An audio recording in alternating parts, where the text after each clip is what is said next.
Private bus മേഖലയ്ക്കിട്ട് നല്ല കൊട്ടാണ് കൊടുത്തിരിക്കുന്നത്. ഒരു മേഖലയെ തന്നെ മൊത്തം തകർക്കുന്ന ഒരു പദ്ധതിയായിപ്പോയി പ്രിയദർശിനി.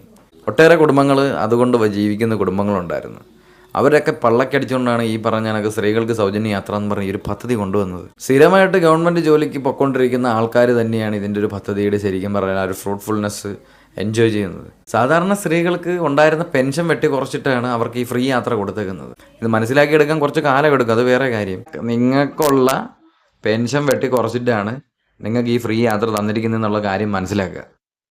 നിങ്ങൾക്ക് ഈ ഫ്രീ യാത്ര തരുന്നതിൻ്റെ കൂട്ടത്തിൽ ഗവൺമെൻറ് വേറെ വരുമാനം ഉണ്ടാക്കുന്നുണ്ട്. എങ്ങനെ? നിങ്ങൾ പോകുന്ന ബസ്സിനകത്ത് പരസ്യങ്ങളിൽ ബിസിനസ്സുകളിൽ നിന്ന് പരസ്യങ്ങൾ മേടിച്ച് ടി വിയിലൂടെ സ്ക്രീനിൽ ഇതിങ്ങനെ പ്രദർശിപ്പിക്കും. ചില്ലറ പൈസയല്ല, 5-6 ലക്ഷം രൂപയൊക്കെയാണ് ഒരു പരസ്യങ്ങൾക്ക് മേടിക്കുന്ന. ആലോചിച്ചുള്ള ഒരു വിഷൻ ഇല്ലാത്തൊരു പദ്ധതിയായിട്ട് പ്രിയദർശിനി മാറി എന്നുള്ളതാണ് എനിക്ക് പറയാനുള്ളത്. പോരാത്തതിന് ഒരു മേഖലയെ തന്നെ തകർക്കുകയും കൂടെ ചെയ്തിരിക്കുക.